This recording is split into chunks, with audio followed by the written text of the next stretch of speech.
Now, what is the real worth of $75? In a typical African village, $75 can help a family break out of the cycle of poverty, says an African advocate. The Nigerian-American devotes his life to creating sustainable solutions for impoverished people in sub-Saharan Africa, one village at a time. VOA's June Saw met Chris Egbulem of Action Africa in Washington. Molly McTerrick narrates. On a recent morning, Chris Egbulem received sad reports and photos from Sierra Leone's capital, Freetown. Heavy rains with landslides and mudslides had buried a lot of homes right outside Freetown, and that a lot of deaths had occurred. In between, we have heard about 500 bodies recovered, 600 bodies. Egbulem and his volunteer organization, Action Africa, quickly rallied people into action to help survivors of the disaster.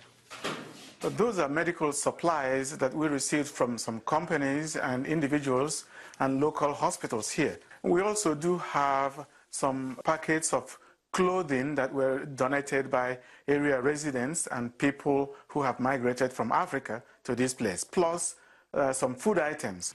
Emergency relief efforts for African countries are just part of what Action Africa does. Egbulem founded the nonprofit organization in 2000 in Washington to help new African immigrants smoothly assimilate into American society.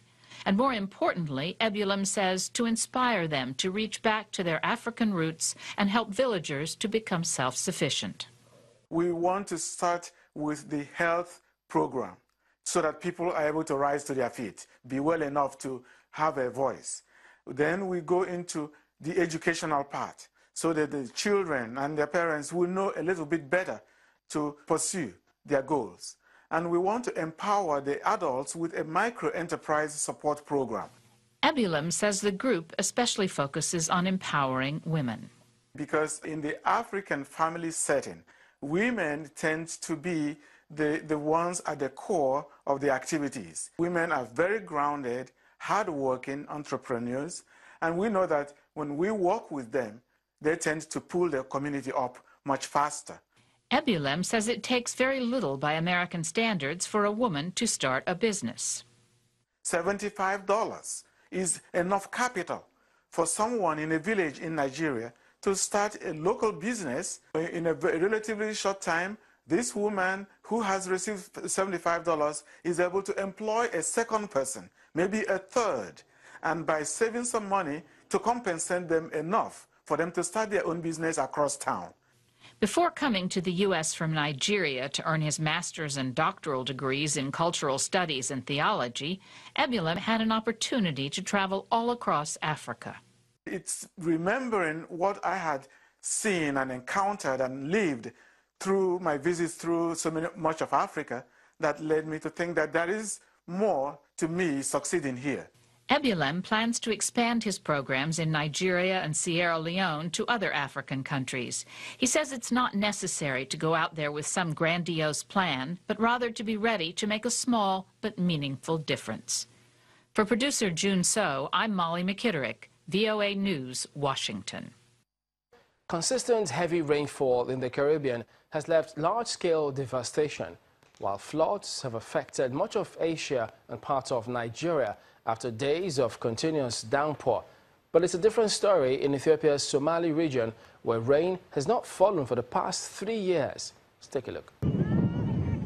Large expanse of arid land, vegetation all turned brown, a planned survival method for prolonged periods of no rainfall. Inhabitants of this settlement in Ethiopia's Somali region are experiencing emergency levels of hunger, one level below famine in a 5-point scale used by food agencies.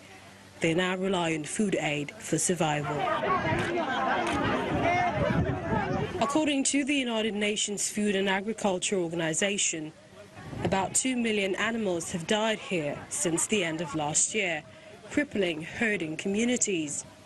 The heads of the United Nations food agencies on a tour of the region call for more investment in long-term projects. One thing is for sure, we cannot just continue going by a project approach. We have, as not only three of us, the three agencies, what I will call the whole development community, has to really look at ways. Obviously, we need to have much more synergy between the different actions. We saw colleagues from different NGOs as well. But globally, we need to scale up. Investments in irrigation, water points, rural financial institutions, health and veterinary services, which will guarantee the survival of communities and their livelihoods through devastating drought, is what heads of the UN food agencies prescribe. You have a drought, which means the cattle, the livestock suffer, which means the people suffer, which means there's hunger. That's the issue here. The World Food Program is feeding 3.3 million people on average per day in the Somali region, and it's because of a drought as a result of the change of the climate. What we're trying to do here is to save lives. And here, save lives of a community of pastoralists means also save their animals. Because without their animals, they will not have milk for their children. The children also will die or suffer. A strong aid response almost halved the number of Ethiopians in need of food aid to 5.6 million as of January. But the extended period of dry weather was followed by poor spring rains in the south and eastern parts of the country. I have 6 children. My husband is a pastoralist. We lost our livestock to a prolonged drought in the area. I had 53 cattle. I have lost 43, and now I am only left with 10. Everyone around here has experienced the same level of suffering caused by the drought.